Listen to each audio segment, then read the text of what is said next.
जो मरी मुर्गियां होती हैं, जो मर जाती हैं, उनको आप क्या करते हैं? उनके शुआरे बनते हैं।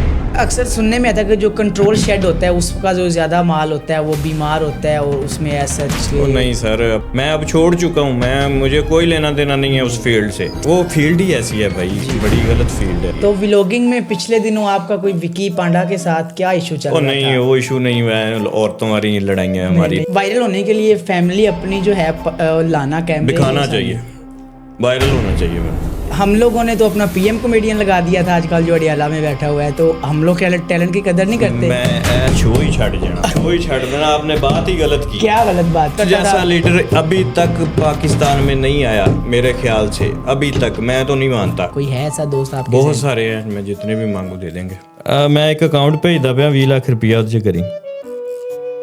हेलो, आवाज नहीं आ रही? नहीं, दे देते हैं मेरे दोस्त, कोई मसला नहीं। तो सिग्नल का इशू था।